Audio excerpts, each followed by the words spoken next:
vuelve a cobrar importancia esta nueva escuela, hasta que después la sistémica, que no van a llegar a ver ustedes, pero por ejemplo, vuelve la sistémica a cobrar más importancia con la Segunda Guerra Mundial. Entonces, como que siempre está en pugna esos dos paradigmas. Por eso es bien importante, por algo les he hecho un cuadro, que tengan siempre presente el cuadro de los paradigmas. Siempre tienen todas las escuelas, todas las teorías que nosotros vamos a ver, forman parte y están en ese cuadro que yo les he hecho. ¿Sí? Entonces ustedes tienen que saber explicar, porque eso no han sabido explicar, si nos preguntan qué tiene que ver con paradigma, no han sabido explicar por qué decimos que este autor forma parte de ese paradigma. Entonces ustedes tienen que ser capaces de decir, bueno, la profe nos dio la clase práctica de Goffman. Goffman, ¿en qué paradigma está? ¿Qué corriente es? Mira, en el materialismo simbólico. ¿Qué es esto? Muy bien, ya viene de Weber. ¿Y microsociología? ¿Sí? Y todas esas características que tienen que ser capaces de encontrarlas en cada teoría que nosotros vamos a estudiar. Y es muy importante que empiecen a ser muy sistemáticos, porque el segundo parcial abarca muchas teorías. Por eso les decía, pasen el primer parcial, pásenlo bien, porque en el primer parcial solamente estaba Max Weber de Duque. Y ahora van a tener como 15 teorías para el segundo parcial. Por más que vayamos sacando, lo mismo nos queda mucho para responder ese segundo parcial. Entonces tienen que ser bien sistemáticos cada vez que vean que estudien, que vean las clases. Por favor, sean bien sistemáticos.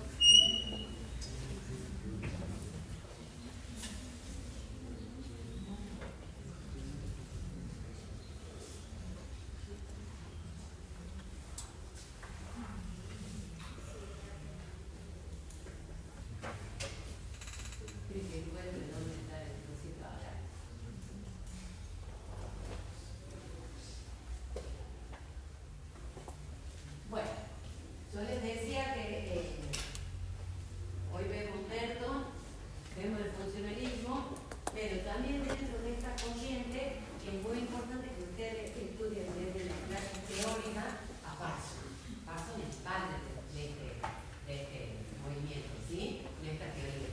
Entonces, hoy vemos Merton, que es un discípulo de Parsons, que hace crítica al pensamiento de Parsons y propone una nueva forma de hacer teoría, pero siguiendo la línea principal parsoniana, la idea de los sistemas. Entonces, para poder entenderlo bien a Merton, tengo que entenderlo bien a Parsons. Cuando yo les preguntaba en el parcial, bueno, que describan el método dialéctico, el materialismo dialéctico de Marx, ahí han pasado muchos, pero ¿por qué? ¿Saben explicar qué es la dialéctica? ¿Por qué? Porque no saben qué es. Entonces, acá le va a pasar lo mismo. Si ustedes no saben Parsons, difícil va a ser que entiendan, que puedan contestar con argumentos teóricamente qué son las funciones y por qué un sistema tiene funciones. Entonces, muy importante cuando preparen la unidad esta, vayan a las clases del profe del funcionalismo, ¿no? A Parsons. Muy bien. Acá tienen algunos datos de Merton. Algunos datos. El hijo de Merton ganó un premio Nobel de Economía. Y para la ciencia de la comunicación les pongo un dato que para los que estudian ciencia de la comunicación es interesante. A ver, cuando uno estudia los más media, los estudios de los más media, bueno, él ha sido el paso de Merton, ha sido uno de los fundadores de ese estudio de los más media, o sea, de la influencia de los medios de comunicación masivos en la vida política, en las elecciones. Ellos fueron los primeros en hacer y crearon una técnica que hoy se usa mucho en política y que es el focus group, o los grupos focales. Entonces, en ese tiempo, Merton estudiaba la influencia de la radio. La radio era el medio de comunicación mayor cantidad de personas. Entonces empiezan a generar toda una reflexión de si ese más media, que era la radio, ese medio de comunicación, influía o no a la hora, en los momentos de elecciones, en lo que elegían las personas, votaban las personas. Y llegan a mostrar a partir de análisis que no son tan, en esa época, no eran tan fundamentales para entender votos por uno o por otro. Ustedes saben que en Estados Unidos hay dos líneas políticas, que son los conservadores y los republicanos y los demócratas y los republicanos. Los republicanos, ustedes saben, son la línea más conservadora de la política. Entonces, lo que muestran Merton en sus estudios sobre la influencia de los medios de comunicación es que si bien tienen una influencia, no es determinante a la hora de cómo eligen a gente. Eso hoy en día puede cambiar totalmente, ¿cierto? Porque en campañas sustentadas básicamente en redes, ya ni mitines políticos. Fíjense cómo eso ha cambiado, porque antes el radicalismo hacía el mitin, el acto político presentando sus propuestas y todos íbamos del peronismo, ¿sí? La idea de la copresencia, la idea de la multitud, bueno, todo puerta a puerta, los políticos salían e iban a los barrios, en los barrios tocaban las puertas, hablaban con los vecinos, ¿sí? Bueno, muchas de esas prácticas hoy han sido reemplazadas por lo que son el uso de las redes. Acá tenemos un ejemplo. Tenemos un presidente que no ha recorrido el país tocando las puertas, no conoce la provincia, ¿sí? Pero sin embargo, se ha apoyado mucho en una tecnología que se utiliza en otros líderes mundiales, de verdad, que es las redes sociales. En este caso, el uso de TikTok, ¿no? Es eso determinante para llegar a una población. Entonces, está lindo saber que el autor que están viendo es uno que inicia los estudios sobre los más medios. ¿Ya dicho eso alguna vez en alguna materia de ciencia de comunicación? ¿A Manuel de Merton? Muy bonito. ¿Sí? ¿Lo quiere decir? ¿Por qué? Y además, otro dato para todo lo de las ciencias sociales es que Merton, con su teoría de la disfuncionalidad y la forma de adaptación de los estudios sobre el delito y el crimen, funda lo que hoy se conoce como la criminología. ¿Sí? O sea, cuando hay ese estudio del crimen, nace también con el término. Por eso, de todos los autores, esto es mío, ¿no? Pero de todos los autores que van a ver en la materia, uno que es re útil para todas las ciencias sociales en cuanto a su metodología, en cuanto a su teoría, su categoría, su forma de analizar, su forma de ver, es más útil para todos nosotros. Tratando de pensar en alguna materia, en algún problema que viendo en otras materias, y van a ver cómo lo que propone Merton es muy bueno para entender lo que está pasando. Muy útil. Muy útil. Muy bien. Estos son los libros. Y ahora vamos con qué es el estructural funcionalismo, o el funcionalismo estructural, o el funcionalismo norteamericano. Se puede encontrar con esos tres nombres. Yo les decía que era posible que nace en los años 30, con Parsons, en donde la sociedad ya no es una estructura, como decía Durkheim, sino que ese concepto de estructura lo lleva más allá, es más biologicista. Todavía habla del sistema. La idea del sistema como lo entiende la biología, o sea, los sistemas vivos. Nosotros somos sistemas vivos. ¿Sí? Nuestro cuerpo, nuestra vida, esto, ¿qué somos? Somos un conjunto de órganos, ¿no? Que funcionan, que se relacionan, que hace que hoy estemos parados acá, vivamos, tenemos cerebro, tenemos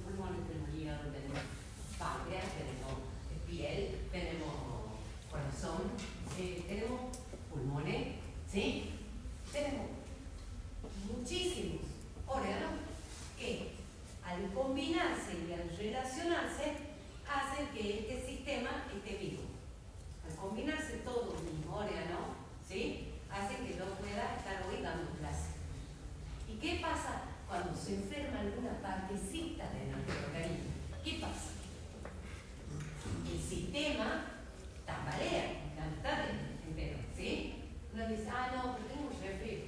Ay, pero a la vez te duele el cuerpo, pero que si no lo curas se te va para la garganta, o si no hace una bronquitis, ¿cierto? Hay, lo que pasa en alguna parte repercute en todas las otras partes. Si a esa metáfora del sistema vivo lo llevamos a la sociedad, lo que pase en el subsistema económico o mercado, llamemos mercado, o empleo, afecta otro subsistema. ¿Cuál creen ustedes? ¿Cuál otro subsistema? Instituciones. Recuerden, así como yo tengo corazón acá, estos son subsistemas. Los subsistemas son las instituciones sociales. ¿Sí?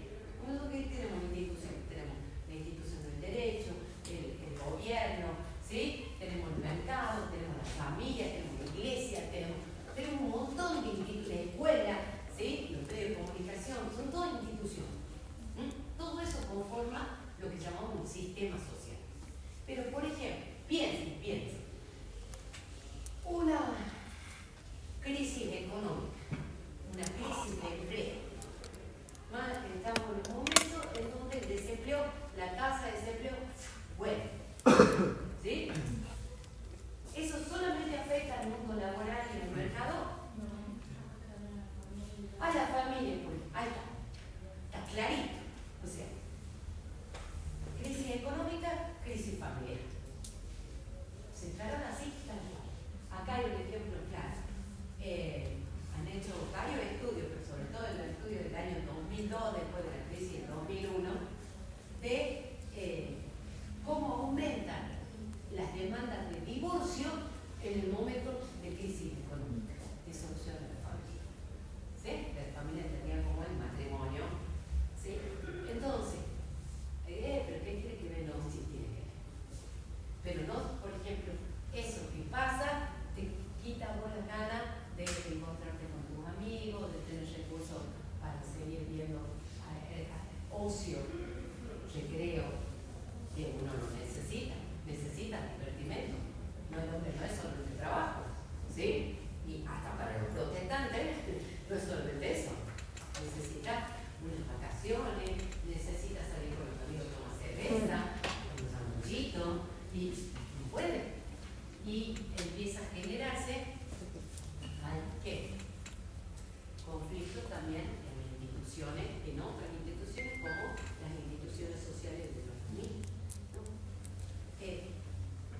Eso muestra que un sistema no es una sola entidad como una estructura, ¿se acuerdan? No es solo estructura, sino que es un conjunto de subsistemas que tiene funciones y que se necesitan entre sí para estar bien. Cuando algo falla, va a empezar a fallar todo lo demás en la sociedad. Si hay una crisis institucional, muy probablemente es que hay una crisis económica. ¿Sí?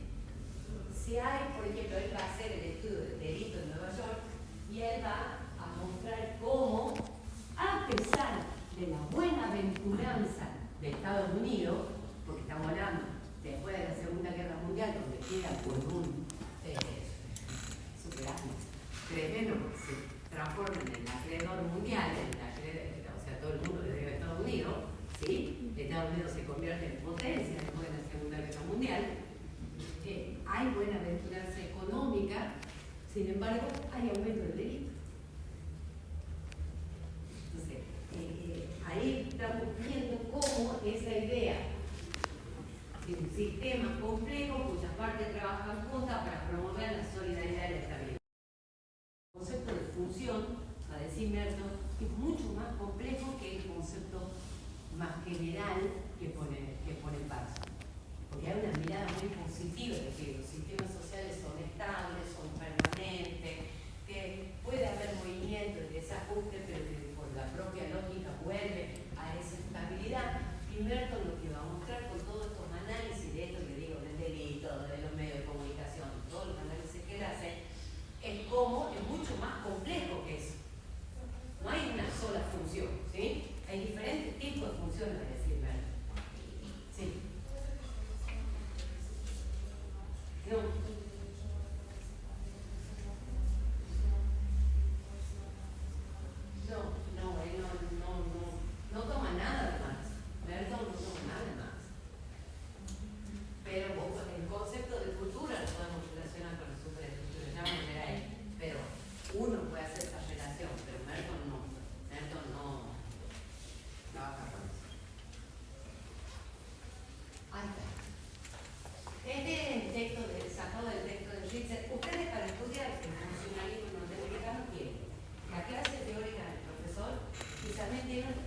libro de Ritz sobre Parsons, sobre el funcionalismo norteamericano, donde desarrolla en la primera parte a Parsons y en la segunda parte a Merton, en la teoría social contemporánea de Ritz, que viene con bibliografía ahí.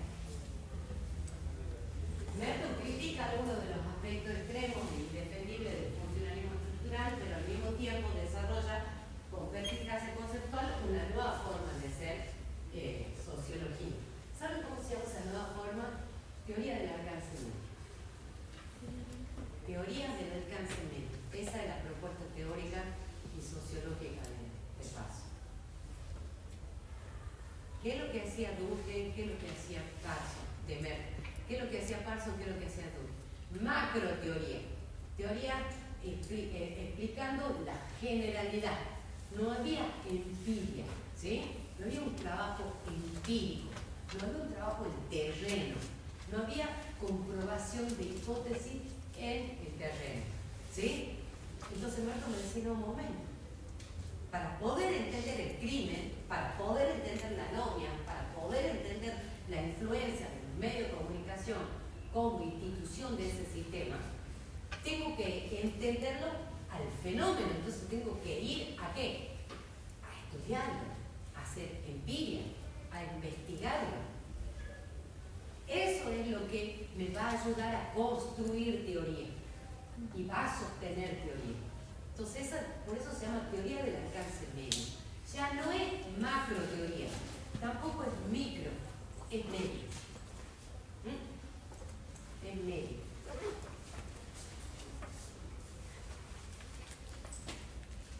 Estas son las tres críticas, que eso sí es pregunta que me encanta hacer el profesor cuando toma Parsons, son las tres críticas que le hace Merton a Parsons. La unidad funcional. Las creencias y prácticas culturales y sociales estandarizadas son funcionales para la sociedad en su conjunto, así como para el individuo. Las diversas partes del sistema social deben tener un grado alto de integración. Merton dice, mantenía que esto se verificaba en las pequeñas sociedades primitivas, pero no en las sociedades más grandes y complejas. Y da como ejemplo diciendo el narcotráfico o el crimen organizado. O sea, no es que hay una unidad funcional perfecta, integrada, que hace que el sistema esté bien. No, eso puede ser en sociedades primitivas, con solidaridad mecánica, ¿sí? ¿Se acuerdan de eso cuando dije? Pero en una sociedad masiva, en una sociedad de división del trabajo, en una sociedad con complejidad en todos los sentidos, esa unidad funcional es difícil de encontrar, ¿sí? Es difícil. Lo mismo pasa con el funcionalismo universal, que todas las formas y estructuras sociales y culturales estandarizadas cumplen funciones positivas. No todas cumplen funciones positivas. Y él va a proponer en esta crítica que él hace, va a proponer lo que es la disfunción. No todo lo que pasa en la sociedad ni en sus órganos son positivos. Lo que puede ser positivo para uno es negativo para otro. Entonces no sé, ¿por qué se puede leer eso? Porque se hacen investigaciones más medias, no macro, como era Parsons, ¿sí? Parsons no puede ver esta complejidad. ¿Por qué? Porque está viendo lo general, lo universal, ¿sí? La abstracción teórica. En cambio, cuando vos vas al campo, al problema, podemos ver estas cosas y por qué Merton hace esa crítica. Y la última crítica es la indispensabilidad. Dice, todas las funciones, dice Parsons, todas las funciones de la estructura son funcionalmente indispensables para la sociedad. Ninguna otra estructura o función podría funcionar mejor que la que se encuentra en cada sociedad. Para Merton, existen diversas alternativas funcionales y estructurales que pueden adecuarse a la sociedad. ¿Qué significa? Si a mí me quitan el apéndice, yo puedo seguir viviendo. ¿Cierto? Si me quitan el corazón, no tiene la misma importancia. Va a haber instituciones, subsistemas que van a ser mucho más funcionales a la estabilidad que otros. Entonces, no es que todos son por igual.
teoría. O sea, cuando ustedes vayan a estudiar cualquier fenómeno, cuando hagan sus tesis, cuando hagan sus trabajos finales, cuando hagan cualquier investigación para cualquier materia, ¿no? Ustedes van a tener que, primero, cuando van al campo a reconocer lo que van a estudiar, no van vacíos, van con teorías. ¿Sí? Uno no llega al campo, yo no llego a estudiar la pobreza en la Argentina o la pobreza en la comunidad indígena vacía de contenido. Cuando yo he hecho toda mi tesis en el CONICET sobre economía indígena y economía de mercado, mi campo lo he ido ya con teoría. Ya tenía teoría económica, sociología incorporada, entonces eso ya va guiando la mirada de lo que yo voy a investigar, y a la vez, cuando iba investigando, esa teoría se reafirmaba o se cambiaba.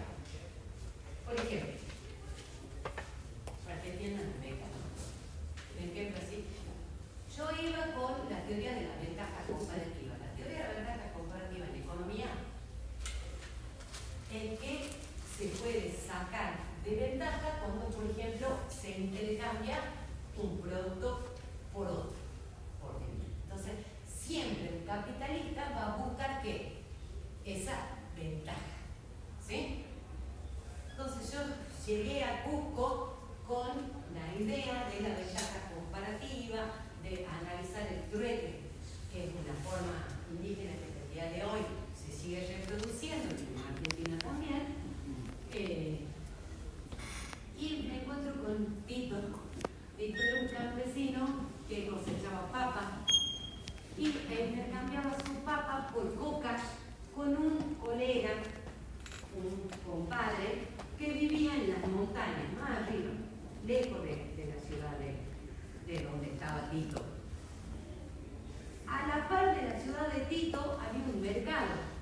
Entonces, cuando yo conversaba con Tito, que me daba otro lugar en su casa, de su familia, cuando conversábamos con Tito, le digo, bueno, pero Tito, ¿por qué no llevas los sacos de papa al mercado del lado, lo cambian, lo que te van a dar por el saco de papa va a equivaler a 4 arrobas de coca que vos tenés que comprar?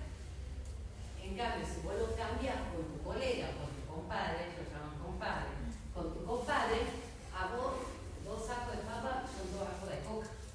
Perdés 2 arrobas de todo.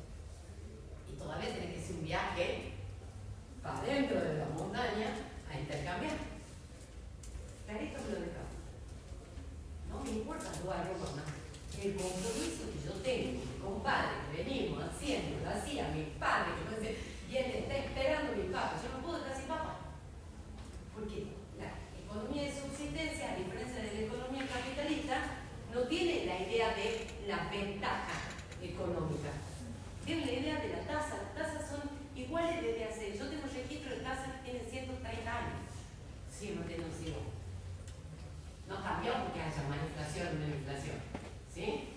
Entonces, ¿qué me ha llevado hacia mí? Que lo que yo venía manejando de teoría sea revisado a la luz de lo que empezaba a encontrar en mi campo, en mi observación empírica. Por lo tanto, he tenido que ir cambiando la teoría, cambiando categorías y generando teorías y categorías que sepan y que puedan analizar mejor el fenómeno. Eso es lo que está diciendo Merkel. ¿Sí? Uno va con hipótesis, va con supuesto, va con teoría, pero cuando ingresa al campo, cuando observa, recoge la información, hace el trabajo empírico, tiene que ser capaz de decir mi teoría estaba equivocada. No, va. Tengo que hacer otra categoría. ¿Sí? Y así se va generando teoría fundamental.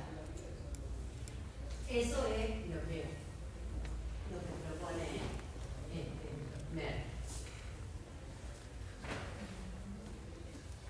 Ustedes saben que acá no hay sociología, no está la carrera de sociología. Entonces uno, si me encantaba la sociología, teníamos que estudiar cualquier otra humanidad o ciencia social y luego nuestro posgrado hacerlo afuera para poder tener conocimiento y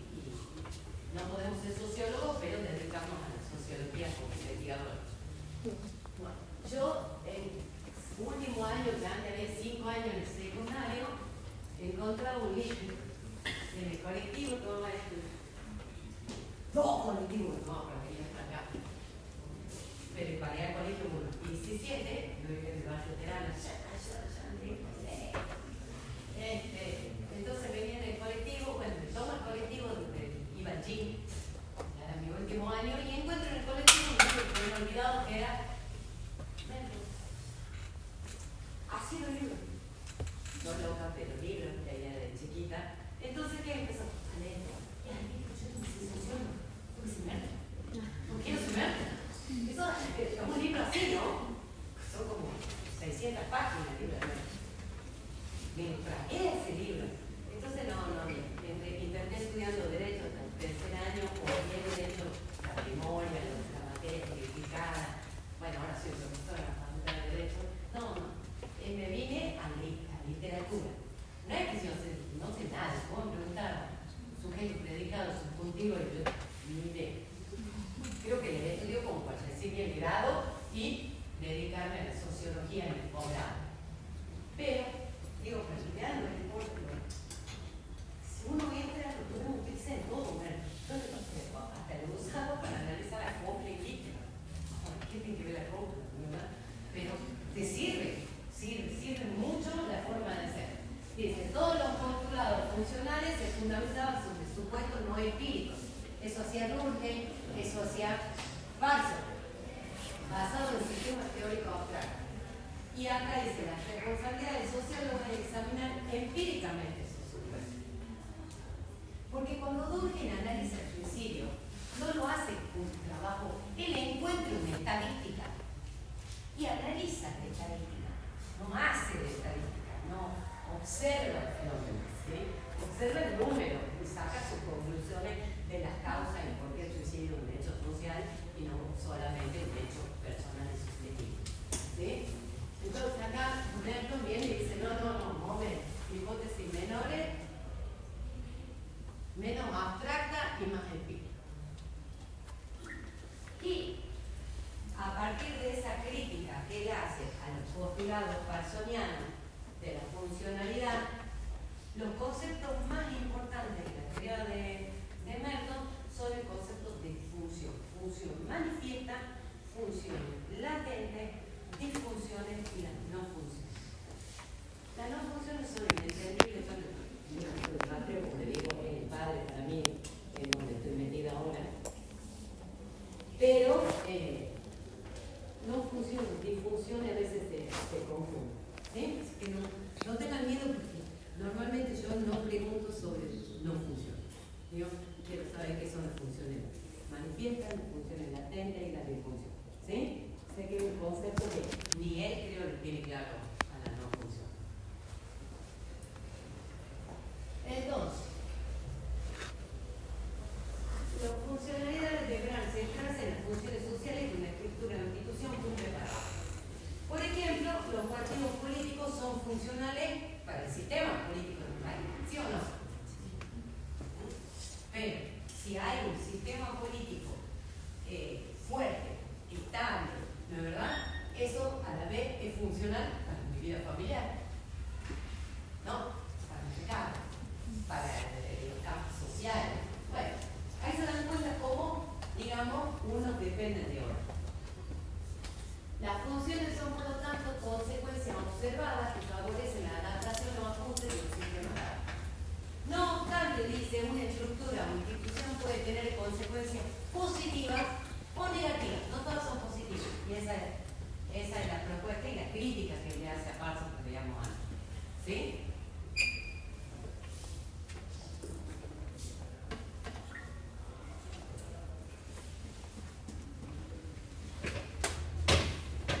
Para ver las consecuencias negativas de esas funciones, ¿de verdad? De esas instituciones y sus funciones, crea el concepto de disfunción. Ahí ya cambia toda la teoría de Parsons. Concepto de disfunción. Para aludir a las consecuencias negativas que una estructura o institución puede tener en relación a la estructura social. El esclavismo. El sistema esclavista ha sido funcional en la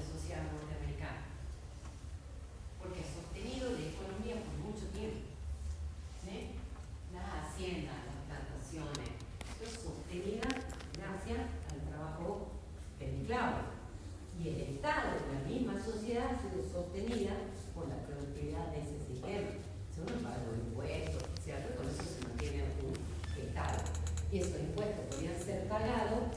Yo le voy a pasar el PowerPoint. Le voy a pasar el PowerPoint, así que no sé qué cosa. Entonces, ¿qué pasa en Estados Unidos? Eso que era funcional para el dueño de la plantación, porque genera riqueza, genera los medios, ¿no es verdad? Acumula, y que era funcional para el Estado, para esa sociedad, para el gobierno de esa sociedad, para el manejo de los recursos públicos, es disfuncional para el esclavo. ¿Cierto? ¿Quién quiere ser esclavo? Nadie. Entonces, lo que es funcional para algunas instituciones o subsistemas es disfuncional para otros. No porque sea funcional para el Estado, para mantenerse el Estado con la renta pública o a los dueños de la plantación, voy a decir que el esclavismo es funcional, como diría Parson. No, tengo que decir, es funcional para algunos y es disfuncional para otros. ¿Entienden el concepto? Este concepto es fundamental. Es más importante que funcione antes que funcione manifiesta. Porque eso ya habla de qué? De conflicto. Cuando leemos Parson, no vemos conflicto. Si ustedes leen y cuando estudien la teoría de Parson, van a ver, no van a ver el conflicto.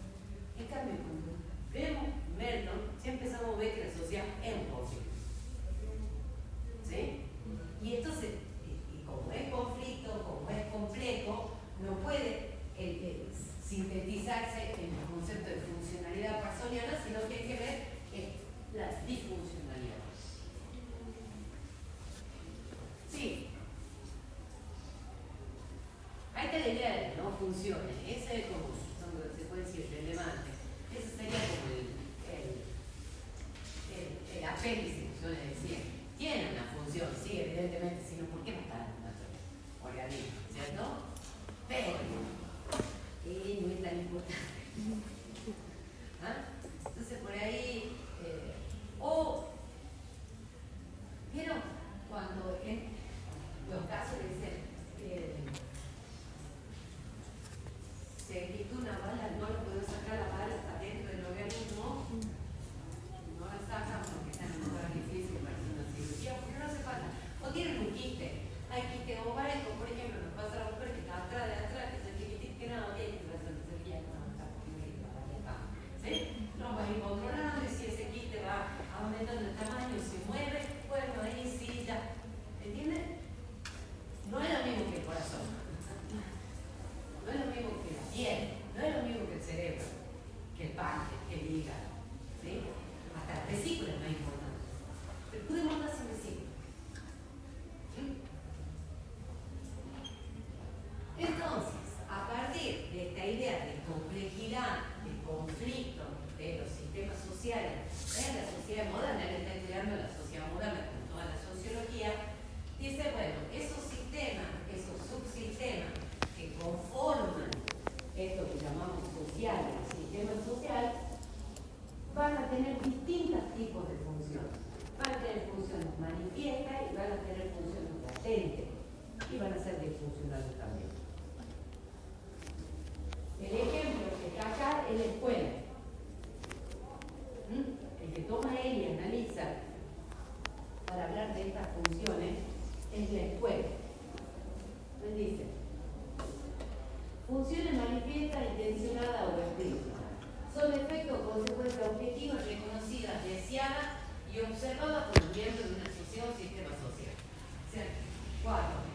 Decimos que es muy importante que todos nuestros hijos estén colegiados, vayan a la escuela, aprendan a leer, a escribir, a sumar, a restar, a dividir, ¿sí? Y que creemos que todo, porque es una experiencia social, ¿sí? 1 o 2 alumnados van a la escuela, todos van a la escuela, ¿sí? Esa es una función manifiesta, o sea, yo y todos ustedes, cuando tengan hijos, mandarán a su hijo para que aprendan a leer, a escribir, a sumar, a restar, a la ciencia, etcétera, etcétera. A conocer función manifiesta. Ahora, cuando todos nosotros mandamos a nuestros hijos, aparece otra función, que no es manifiesta, que no es consciente, que son las funciones latentes. Latente es la palabra psicológica, ¿no? De latente. Son efectos o consecuencias objetivas no reconocidas, no deseadas, no observadas por los miembros de una sociedad o sistema social. Cuando mandamos a nuestros hijos a la escuela para que aprendan a leer, ¿qué aprenden además? Valores, forma de comportamiento, forma de ser un buen argentino, ser un buen trabajador, tener los valores de compañerismo. No lo mandamos a ver si no se lo encuentra. ¿No? Pues hay una función no esperada que la da la misma institución, que es la función latente. ¿Sí? Entonces nosotros podemos decir, bueno, mando a mi hijo a la escuela. Otro ejemplo, para salir del ejemplo que da, puede ser la ley. Por ejemplo, una ley. Cuando uno genera una ley, entra por proyecto, todo se transforma en ley, se reglamenta, la ley tiene un objetivo. Por ejemplo, el uso del espacio público para recreamiento. ¿Sí? Entonces, ¿cómo se debe usar? Si hay sanción, cuando no hay sanción, etc. Los reglamentos. Entonces, nosotros cuando aplicamos una ley, ¿no? Lo que buscamos, cuando generamos una ley, buscamos un ordenamiento, y ese ordenamiento tiene que ser respetado, y si no es respetado, hay castigo. Pero no queremos con esa ley perjudicar a los padres que les decimos ya no pueden tener las mesas en la escuela.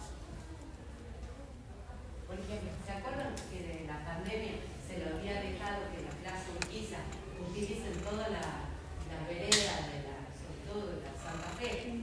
¿Se acuerdan? Que pongan los bares que estaban al frente, pongan mesa y se cubrió toda la vereda de la plaza, ¿no? Y eso ha sido como era al momento una resolución paliativa frente al problema de la pandemia de que había que estar afuera y no adentro, todo encerrado, para que le vaya un poquito mejor a los bares y no fundan. Ahora, después eso ha quedado, 2 años siguió estando. Y de eso se ha hecho un aprovechamiento por parte de los dueños económicos, vende más, tener más mesas, vende más. Y viene una ordenanza ahora y dice, retire las mesas de la... No puede tener las mesas. ¿No entendiendo? La ley no busca perjudicar específicamente al empresariado del padre. Esa es una función latente de esa ley.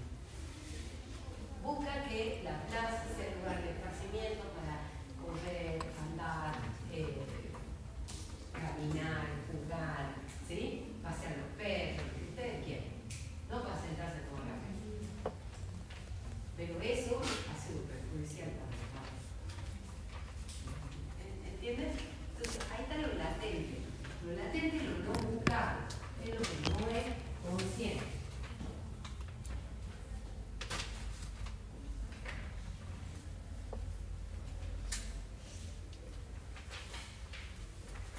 Entonces, podemos decir, siguiendo este pensamiento y esta reflexión, que las acciones tienen consecuencias previstas. Quiero que el hijo sepa leer y escribir, sumar y restar, y tiene consecuencias imprevistas. Muchas veces dicen, che, ¿por qué lo sacó del colegio? No, mira, la baja de línea que tiene ese colegio, ¿no? Algo que han alertado. Más entonces vos lo mandás a tu hijo porque aprenda esto, vos lo mandás también para que, y ahí se hace consciente para que aprenda valores. Por ejemplo, cuando uno decide, lo voy a mandar a una escuela católica, religiosa o laica, ¿no? Y te da bronca cuando ves que va al laico, los mismos tienen religión y tienen más puntos que hacen religión y empiezan a todo. Y cuando querés que tu hijo se forme en la religión, en cualquier religión, porque tu hijo te puede, visto, ¿no? ¿Qué sé yo? ¿Sí? Pero hasta que no hay un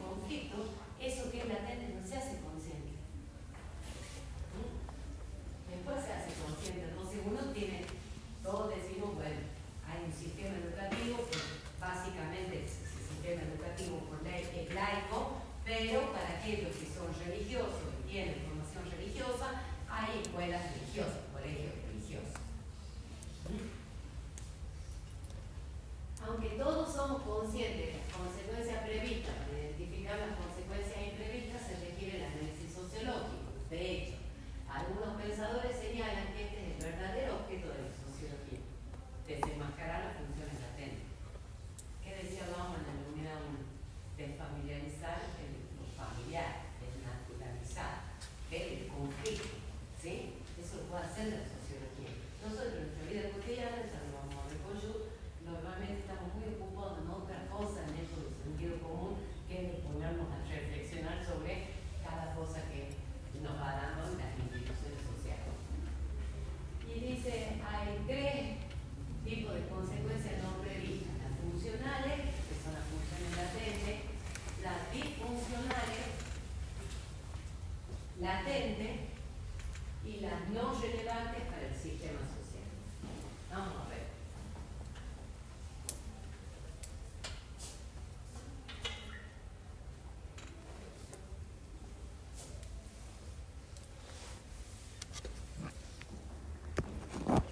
Entonces, algunas estructuras, algunos subsistemas son disfuncionales para el sistema social, ¿sí? Pero no porque sean disfuncionales hacen que el sistema social no exista, sino que a veces esa disfuncionalidad es necesaria para la existencia del sistema. Si el conflicto es necesario. A ver, si estamos en un capitalismo, no puede haber todo rico o todo pobre. Tiene que haber conflicto entre rico y pobre, tiene que haber alguien que sea rico y otro que sea pobre.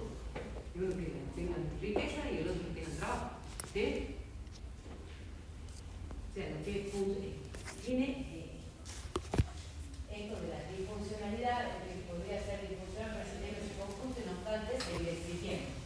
Ejemplo, la discriminación a las personas negras, mujeres y grupos minoritarios es disfuncional para la sociedad de Estados Unidos, pero aún siguen existiendo porque es funcional para ciertos grupos sociales. Si no, ya no existirían. Ya aquí en los casos de la violencia de la policía contra el afroamericano, ¿sí? Ahí te está mostrando cómo ese racismo, que es fundacional en Estados Unidos, es fundacional en Estados Unidos, se sigue reproduciendo. Eso es disfuncional para la sociedad norteamericana, mal para cualquier sociedad. Pero por algo sigue existiendo porque sostiene el grupo de poder. ¿Entiendes? La existencia de prácticas clientelistas es disfuncional para las sociedades democráticas. El clientelismo es malo para la democracia. Comprar el voto es malo, porque en algún punto, hacer una compra no es una creencia, como diría Weber. Y si no es una creencia, podemos perder muy fácil el dominio. ¿Entienden? Mientras me pagué, sigo creciendo. Esta vez no me quedo, ya me creo. Entonces el poder es un poder débil. La democracia es débil con el clientelismo. Eso es disfuncional, pero sigue existiendo. ¿Por qué es funcional para los partidos políticos? ¿Entienden? Esa complejidad. ¿Por qué? Porque uno va viendo, por ejemplo, va entendiendo las críticas que hacen a esto la marcha, esas 3 críticas que les he puesto a.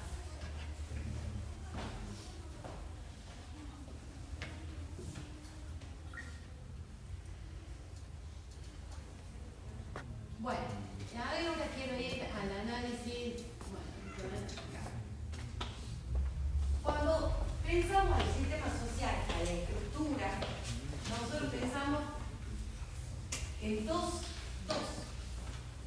conceptos que constituyen a eso que llamamos sistema social o estructura social, ¿no?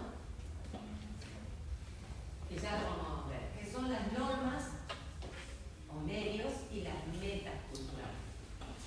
Entonces, nosotros entendemos que la sociedad está marcada principalmente por una cultura, eso nos hace distintos a otras sociedades. O sea, la cultura es definitoria de las características del sistema social. ¿Somos iguales que Irán nosotros? No. ¿Tucumán igual a Irán? No. ¿Sí? ¿Por qué? Tiene una cultura distinta.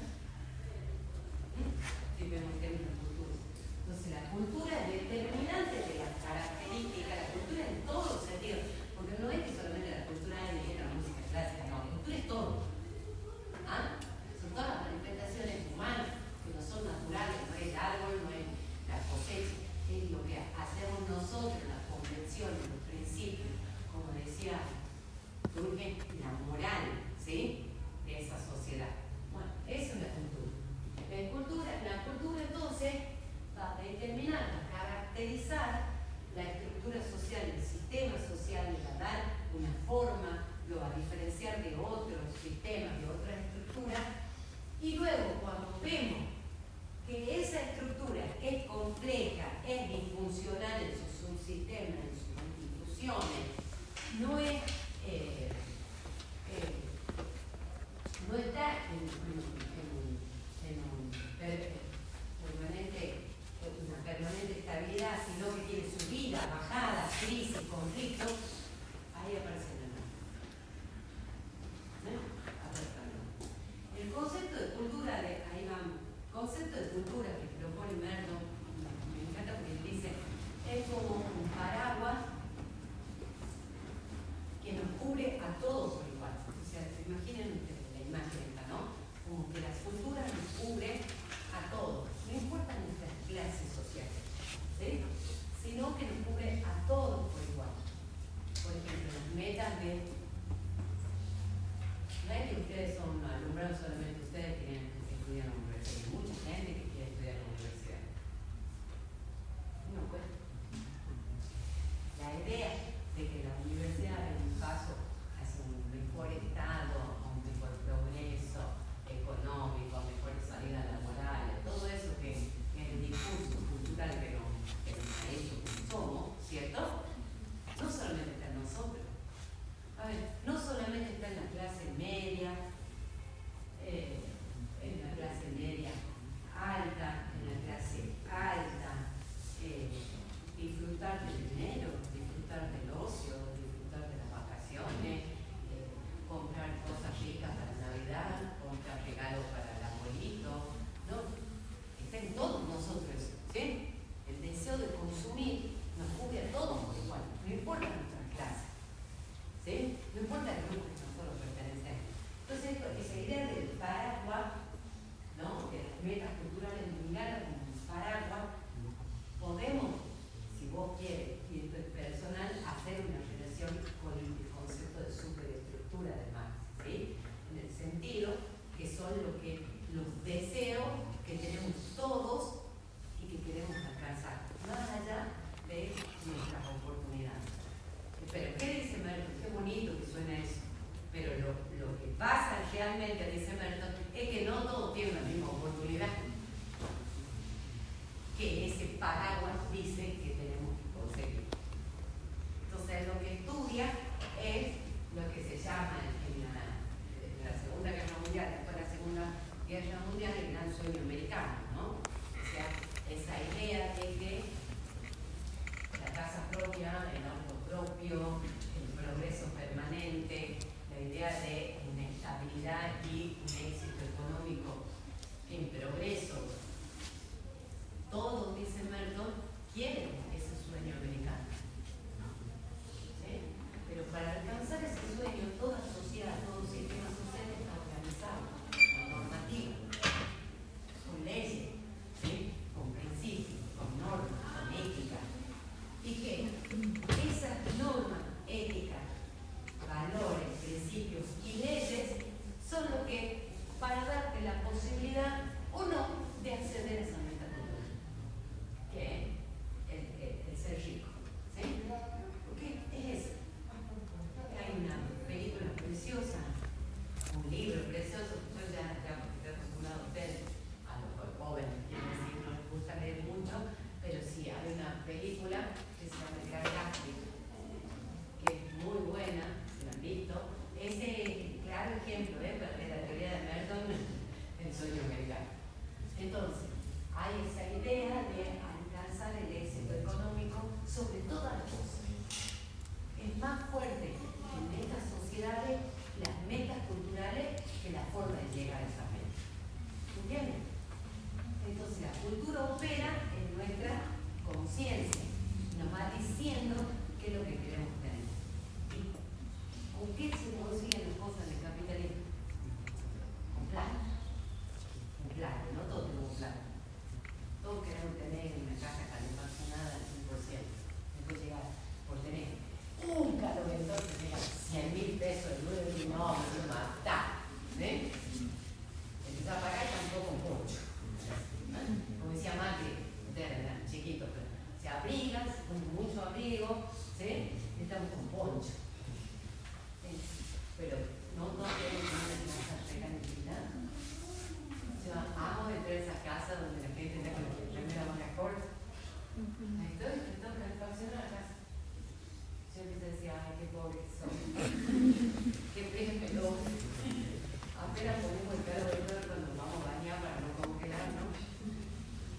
Y ya me duele el corazón, ¿no? Y dije, mamá, no empecé, por favor, no empecé. Mamá, hace mucho frío. Déjame poner el pelo de flor. ¿Qué deseo yo? La casa calefaccionada. Ahora, ¿vos tenés la casa calefaccionada? No tengo plata para pagar la luz de lo que va a venir y calefaccionar mi casa. ¿Sí? Entonces, ¿qué voy a hacer ahí? Me queda vuelta, bueno, me conformo con lo que tengo, sigo vuelta de frío, me tomo el poncho, ¿no? Mi hija te compré media, guantes, hacerla en casa. Porque a veces se congela la manito cuando está en el celular. ¿Por qué no cuando se congela? Ustedes ven a la computadora y la tenemos congelada, entonces tenemos un guante que dejan dedo, ¿no? Para la computadora, pero lo metemos más no para. Ahora, no tengo una alternativa. O hago un caso a los medios, a las normas, a las leyes, o empiezo a robar. ¿Sí? Y bueno, empiezo a meter investigaciones. Vos tenés que hacer la tesis, yo te la hago. Vamos. Vos te tenés que recibir, yo te hago tesis. Vamos. ¿No? Empiezo a vender.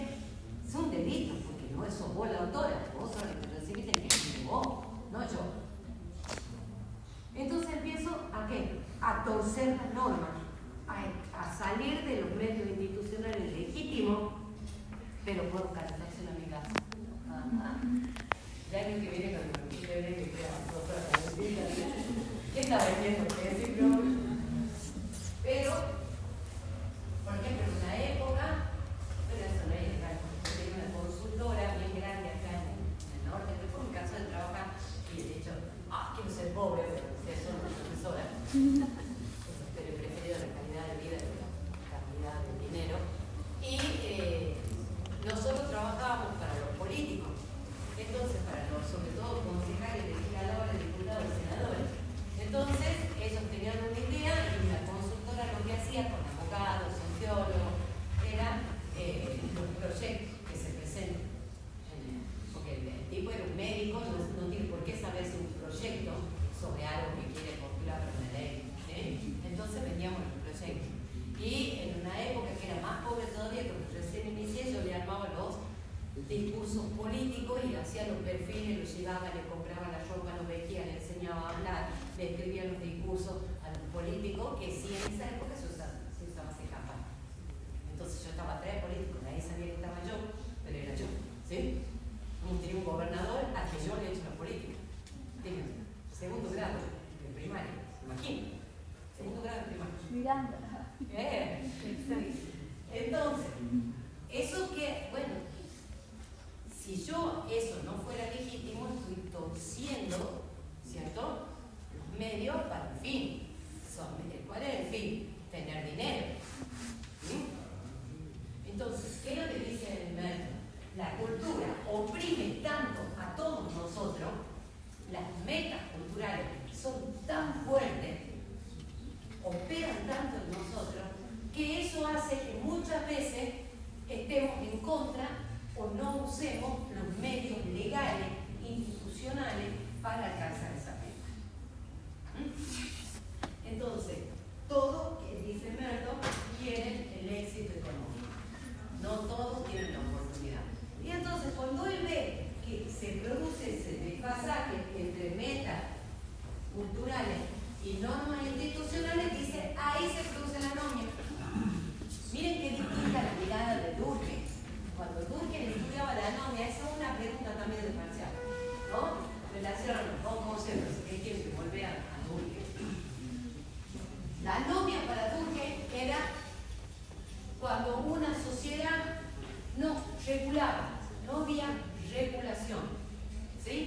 Y ahí se produce la anomia. Anomia es sin norma.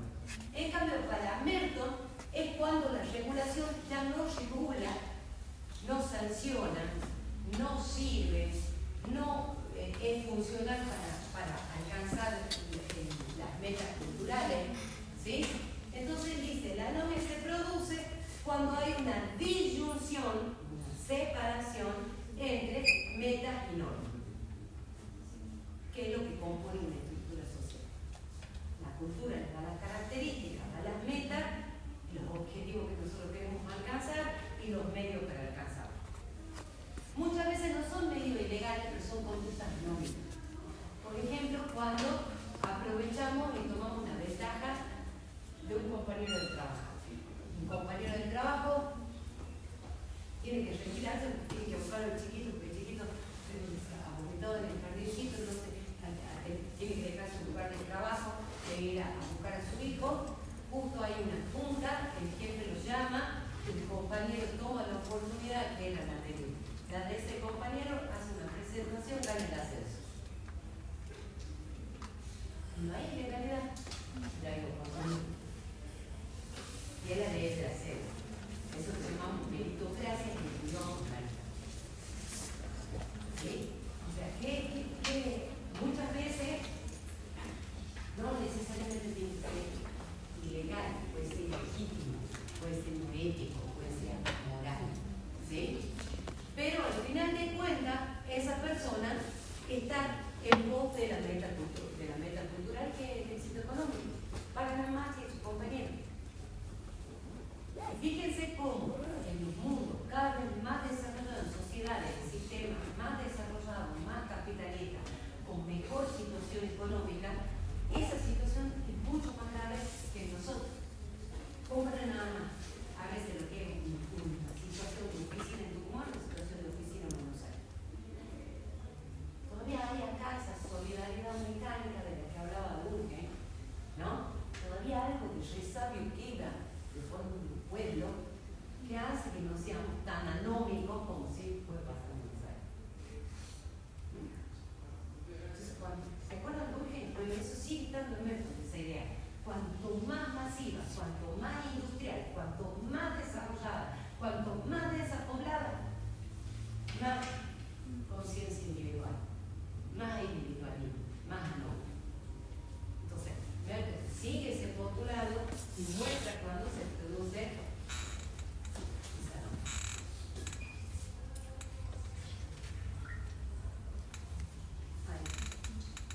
Entonces, la anomia va a ser la disyunción aguda entre las normas y los objetivos culturales, las capacidades socialmente estructuradas de los individuos de grupo para obrar de acuerdo con ellos. Debido a la posesión que ocupan en una estructura social, ciertas personas son incapaces de actuar de acuerdo a valores normativos.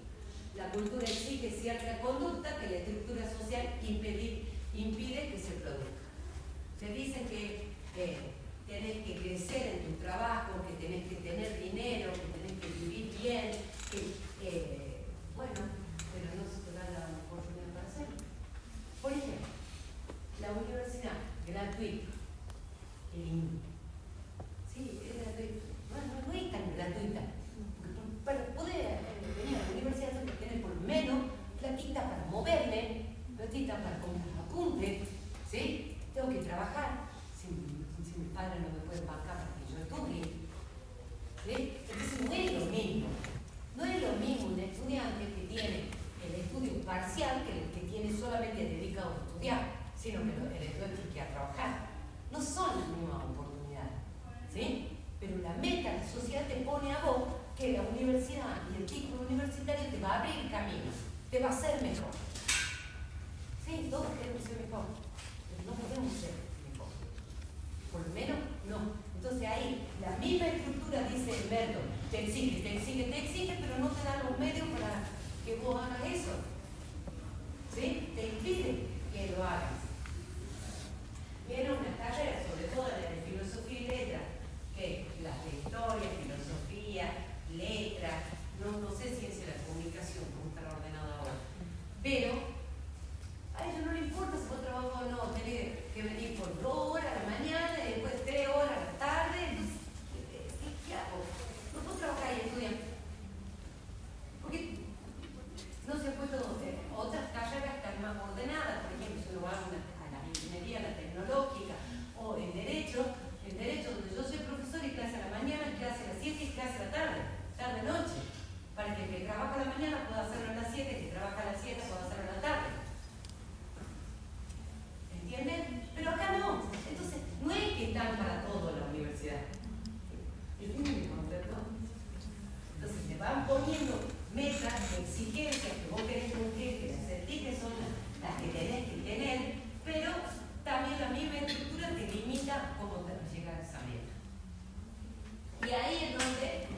produce la anomia, ¿sí? La anomia social.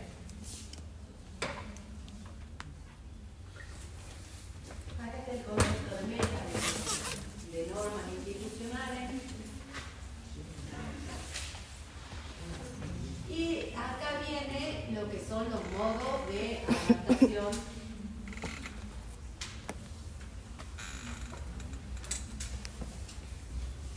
de donde después va a salir de estos modos de adaptación social que propone Merton a partir de su teoría de función, de sistema, de anomia,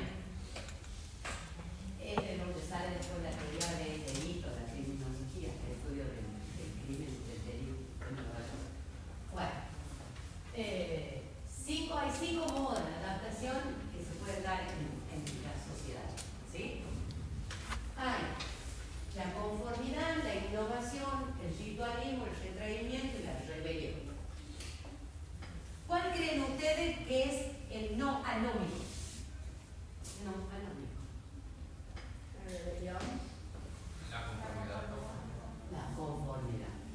Él hace un cuadro, que lo van a tener ustedes ahí en Schitzer. Mírenlo al cuadro, porque a partir de ese cuadro es que van clasificando estos modos de adaptación, donde en la conformidad están de acuerdo las normas y las metas. Normas y metas están, ¿sí? Por ejemplo, un país en donde no hay delitos, donde se cierran cárceles, se abren escuelas, en donde el ingreso per cápita es superior, en donde se paga mucho impuesto, pero el Estado da todos los servicios. ¿Sí? Es un país ordenado, estable. Bueno, ahora que están en guerra se está poniendo más difícil porque, por ejemplo, son los del norte de Europa, ¿cierto? O sea, uno siempre pone el ejemplo, la educación en Finlandia, Noruega, Suecia, todas sus formas de organización social y política, qué sé yo, Luxemburgo, que es el lugar donde, bueno, son 10.000 que vienen. Son 10 cuadras de Luxemburgo. Pero bueno, en donde eso sería un modo de adaptación que encontrado ese sistema conformista, ¿sí? En donde las metas y la norma no se cinden, ¿sí? Se me ocurrió otro ejemplo también, digamos en el extremo opuesto, Liechtenstein, que es un principado, pero ¿cómo lo digo? Es muy poco el Estado, son muy pocos los impuestos que se pagan. ¿Son pocos los impuestos? O sea, sí, la población es muy, o sea, tiene muy buen ingreso y de hecho ¿Cuánto será la población de 100.000 habitantes? Es que es un país muy, muy pequeño, entonces no hay tampoco mucha población. Pero lo que hace más fácil que la ley y la norma estén.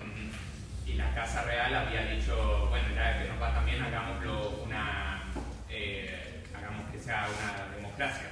Y lo sometieron a un plebiscito y la población dijo, no, estamos bien así. Entonces creo que es un ejemplo de conformidad. Exacto. Sí, hay momentos en sociedades y en otros países donde está como un modo de adaptación de conformidad. La Argentina es muy difícil porque siempre tenemos crisis son cíclicas, pero hay momentos en donde uno dice, bueno, estoy pudiendo tener mi casa, estoy pudiendo tener el auto, sigo haciendo el trabajo, y después viene una crisis que no hace nada de eso, después viene otro momentito. Pero este modo de adaptación puede ser permanente, como en los casos que estamos diciendo en las sociedades, o tambalearse en momentos históricos, pero de nuevo volver a esa normalidad. Entonces, por eso no es anomia, ¿sí?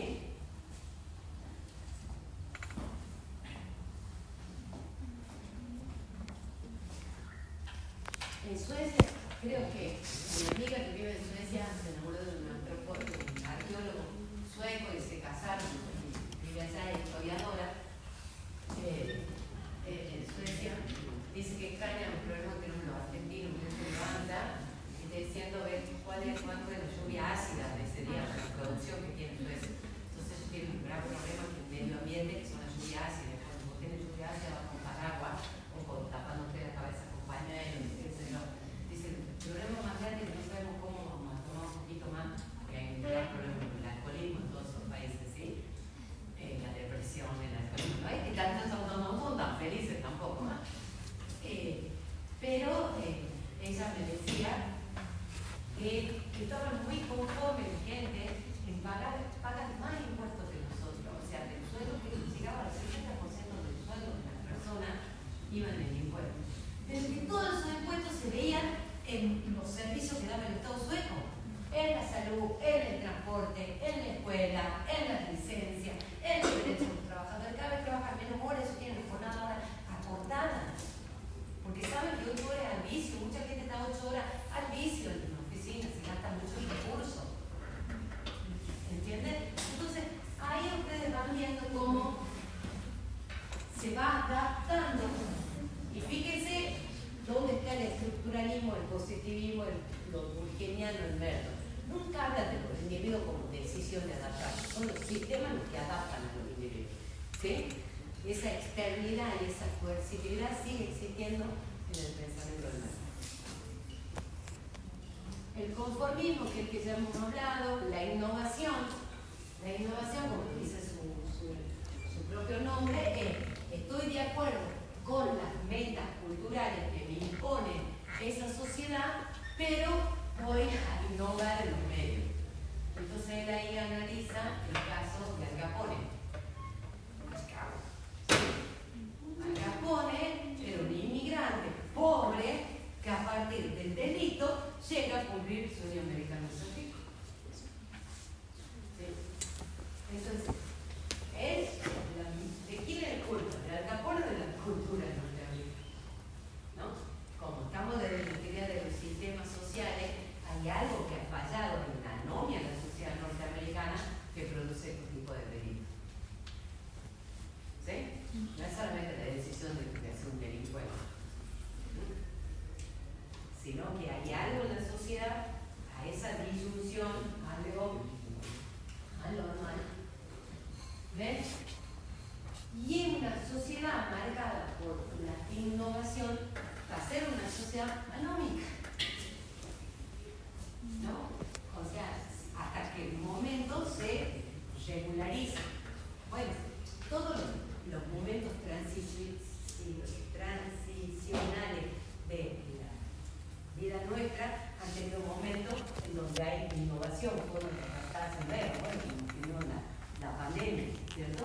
Hay innovación que no es delito, ¿sí? Pero esas innovaciones, delito o no delito, van a ir haciendo que la reglamentación, los medios, las normas vayan cambiando en una sociedad hasta que encuentren un equilibrio. ¿Sí? Y una vez que se encuentra ese equilibrio, deja de ser delito, pero ya la sociedad es voto, que se ha ido cambiando. Entonces acá, si ustedes ven el cuadro, si lo tienen a mano el cuadro, cuando tienen el mercado, vean el cuadro eso que dice meta, norma, más, menos, más, así, y así van entendiendo el ritualismo. Dice, el tercer tipo de adaptación implica el abandono o la reducción de los altos objetivos culturales, del gran éxito pecuniario y de la rápida movida social a la medida en que pueda uno satisfacer su aspiración. A pesar de que uno rechaza o revoca las metas profesionales, sigue respetando de manera casi compulsiva las normas institucionales. Eso es pobre pero honrado. ¿Sí? Pobre pero honrado. No hay aspiración, ¿no? Porque lo que guía a esa meta es la aspiración, el deseo de llegar a eso. Ese es el motor de la acción, ¿sí? Acá no hay ese deseo aspiracional. Entonces el cuadro será, no está de acuerdo con la meta, pero sí está de acuerdo con las normas.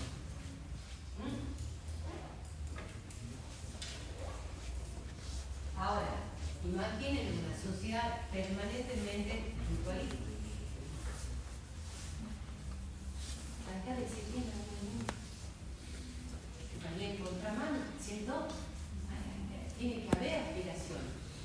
Si estamos viviendo porque no es lo mismo el modo de adaptación ritualista en una comunidad de aspiración indígena, claro, donde la meta no es el éxito económico, sino la supervivencia, y las metas culturales más definidas como intercambio, emociones, sentimientos, de la racionalidad capitalista, bueno, pero en una sociedad capitalista que haya esta forma de adaptación es para que esa sociedad entre en la novia.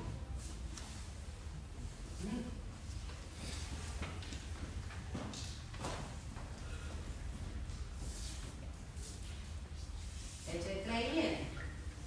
El retraimiento es, por ejemplo, esa gente que decide vivir en la calle, no el nuestro, que es pobre, de verdad, no tiene nada.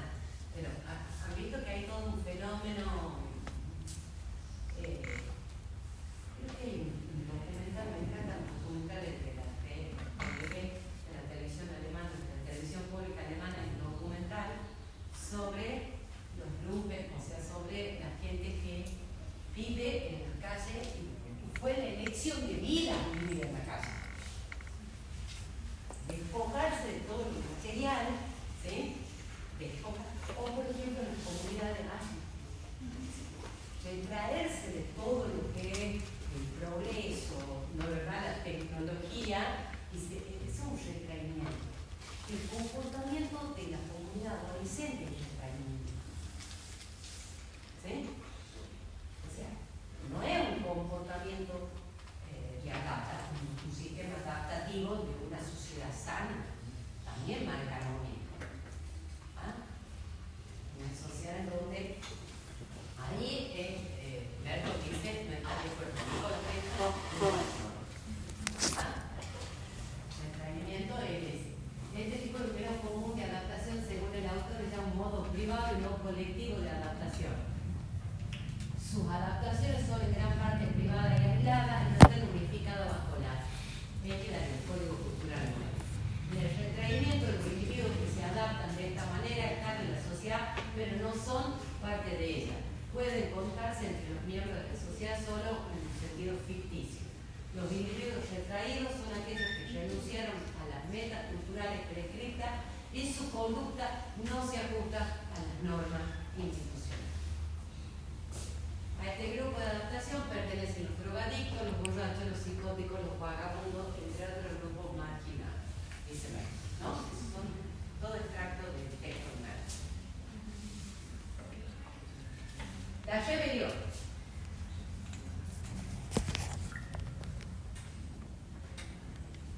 La rebelión es lo que dice su nombre. Ahí tampoco hay ni acuerdo en la meta ni acuerdo con las normas. O sea, porque se busca en esta forma de adaptación nuevas metas culturales y nuevos medios institucionales para alcanzar esas metas. ¿Sí?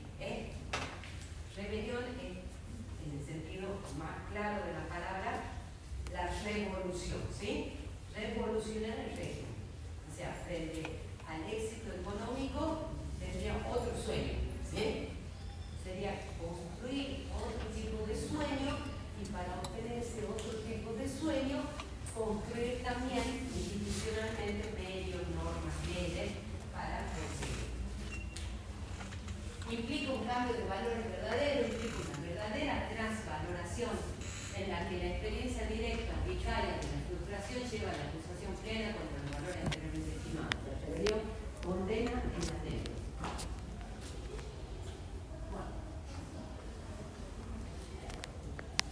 Y por último, creo, no, ya no hay más.